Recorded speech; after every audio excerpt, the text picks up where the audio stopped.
Hey, my name is Bailey O'Brien. I'm a stage 4 melanoma survivor. I'm a cancer coach and I blog and make videos like these. And today I want to talk to you about a new book that I read called Mind Over Medicine. It's so great. It's by Dr. Lissa Rankin. She was a conventionally trained medical doctor, and she was practicing for 8 years in OB/GYN. She was a gynecologist, and she was helping lots of people every day, about 40 patients per day, but it was too many. She only had about 7.5 minutes with each patient, which wasn't enough to give her the time to really connect with people, which is why she got into medicine in the first place. Well, she ended up getting burnt out, and one of her patients wrote her a letter saying how she had a very personal question or concern that she wanted to share with her, that she had told her husband, I'm going to share it with Dr. Rankin. But then when she got to the appointment, Dr. Rankin had her hand on the door the whole time, and her hair was disheveled and she had a blank stare, and because of that, the patient didn't feel comfortable sharing this intimate concern with the doctor. And when Dr. Rankin read this letter, she broke down and cried, and she actually ended up leaving her practice as a doctor. She quit her job. She liquidated her retirement, and she was the breadwinner in her family. She moved her family to the country. She became an artist and a writer, and yet her calling kept bugging her. She had dreams of talking with patients. She said she didn't have a watch on her arm, she didn't have her hand on the door, and eventually she got back into the practice, but in a more holistic way, in a more heart-centered way, where she didn't have to spend only 7.5 minutes with patients, but where she could actually connect with them. She started researching the placebo effect. This was most of the research of her book, but her story is so inspiring, and I'm just really encouraged by how she, though I formerly had a conventional mindset where she believed that anything that didn't fall into the category of being able to be explained by her previous training, she considered it quackery. Like she considered the placebo effect basically quackery, or when people got well but there was no biological explanation for it, she dismissed it just like her colleagues did. But when she actually started investigating these cases, she found more and more, and when she started blogging and sharing these amazing miraculous stories, she had people reaching out back to her sharing more incredible stories, and that just has fueled her passion since then. And so one of the amazing things about the placebo effect, or one amazing story that she shares about in this book, is a man who was diagnosed with cancer, and his doctor told him that it was a grim prognosis, yet there was this drug called Crebiozin that this patient had really high hopes for, and he desperately wanted this drug, but the only people who could get it were people who had 3 or more months left to live. But he convinced his doctor to get him this drug anyway, and the doctor gave him the drug on a Friday, and the doctor didn't think that he would live through the weekend. Well, the doctor, on Monday, he sees the patient up and walking around as if he were well, and his tumor had reduced in size by half, and within 10 days his cancer was gone. But then after about 2 months, there was some reporting that the drug was really not that effective, and the patient lost hope in the treatment, and he got sick again. His cancer came back. But then his doctor did something tricky. He told him that there was that the batches of the drug were damaged, so they weren't really that effective. But he had gotten in a new shipment of an ultra concentrated, really powerful dose of this drug, Krabbezosin. So the patient got all excited, and he got the drug, and then his cancer went away again. But then 2 months after that, then a study or a report came out that the drug was completely useless, and the patient totally gave up, and he died 2 days later. And this was reported in a formal report in a peer-reviewed journal. And so Dr. Rankin started looking into stories like these, in addition to another where a woman had terrible headaches or terrible nausea and vomiting, severe vomiting. And her doctor told her that she was going to be given this super effective treatment that would cure her. And he actually gave her Ipecac, which should have made her vomit worse. Yet she got better just like that. So the placebo effect, when you believe that you're getting something that will work, can have a profound effect on your outcome. And not everybody who believes they'll get well do get well, but the placebo effect is really strong.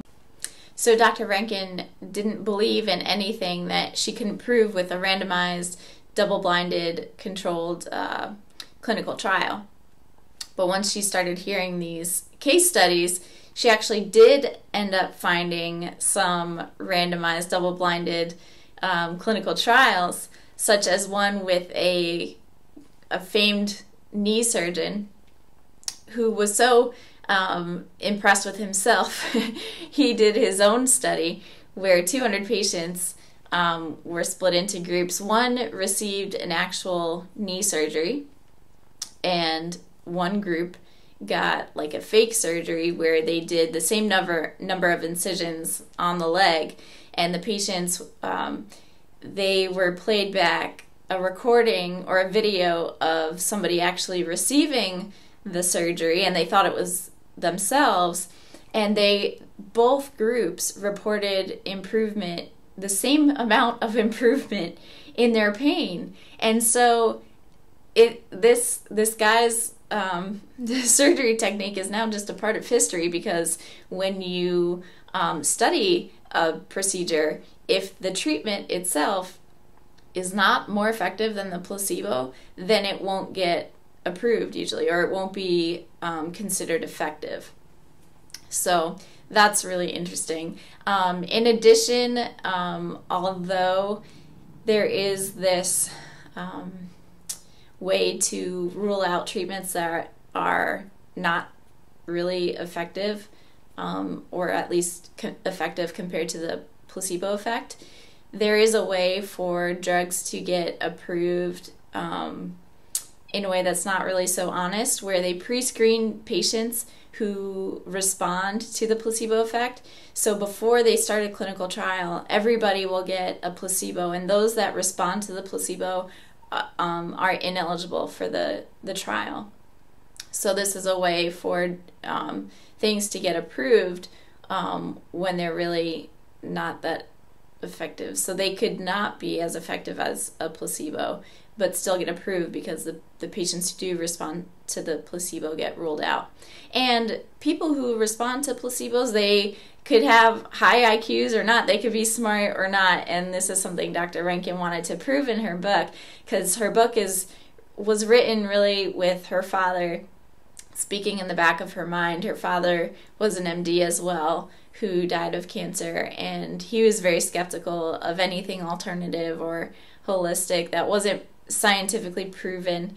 So she really wanted to make sure that anybody who reads this book will be convinced of the powerful effects of our mind and our beliefs. Not only can the placebo effect be caused by administration of a treatment that people think that will help them, but it also could be related to the doctor giving the person the placebo. Patients can get well because they believe they associate the doctor with healing because they've gone to the doctor and been healed before. So if they go to the doctor expecting healing, they're more likely to heal.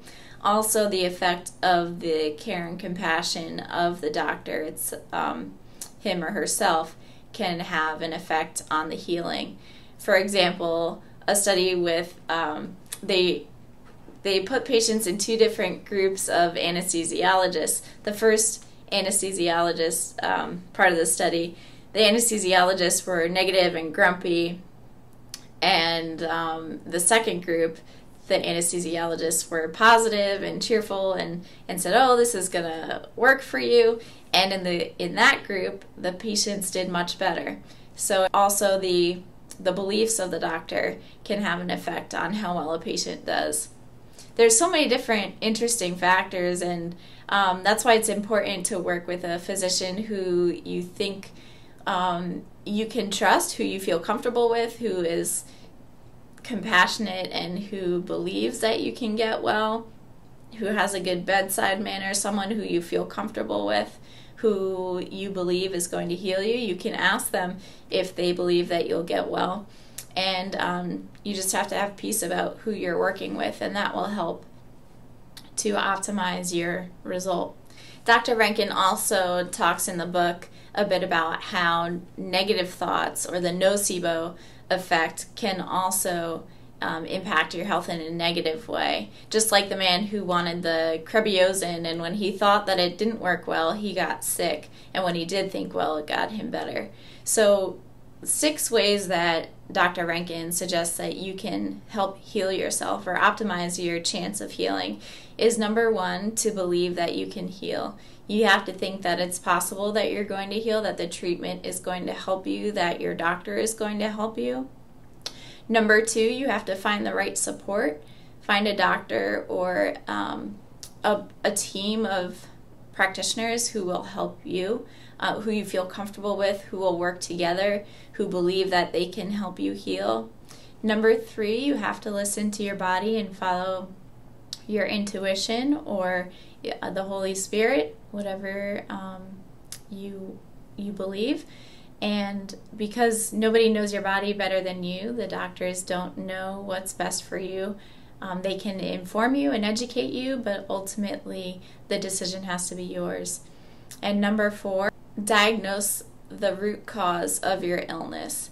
Negative thoughts, self-limiting beliefs can hinder your healing, and really nobody knows what's hurting you more than you do. Nobody knows what's going on inside more than you do, and therefore you know what's best. You know what will help you the best. And Dr. Rankin says step 5 is create your own prescription treatment plan. And these can be things like addressing your work situation, your relationships, your mental health, your spirituality, your exercise practices. These can all be things that impact our health, as illustrated in Dr. Kelly Turner's research as well.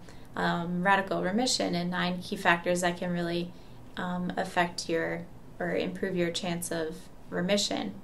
And then number 6 is giving up the outcome, or letting go of the outcome, because no matter what you do, you don't know if you're going to heal or not.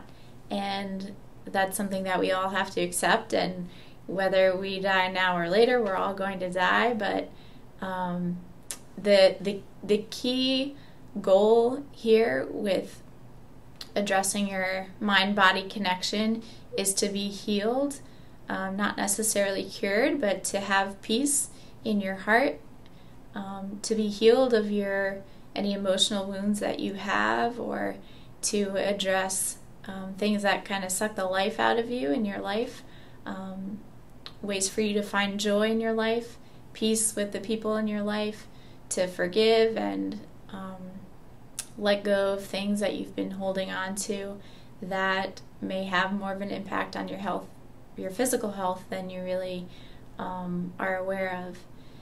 And so there was this one patient of Dr. Rankin's who was sick for a very long time, 20 years, and none of her doctors were able to help her. But within 3 months of working with Dr. Rankin, she was better, and she felt physically so much better. But while her physical health was improved, she had so much regret that she had not, like, if she knew about this sooner, she could have healed a long time ago. And so her mental state was pretty poor.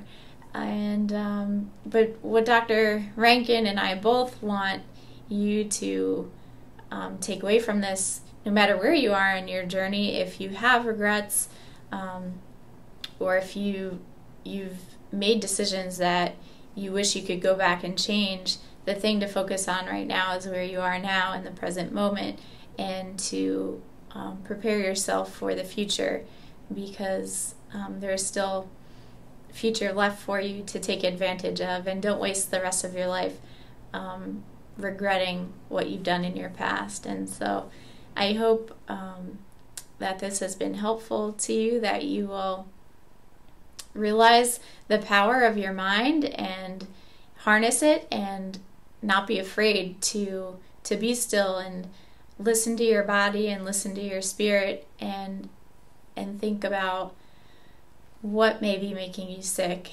and have the courage to address these issues and move forward. And if you need someone to talk to, if you need help along the way, I'd love to talk to you and help you through that and encourage you along the way.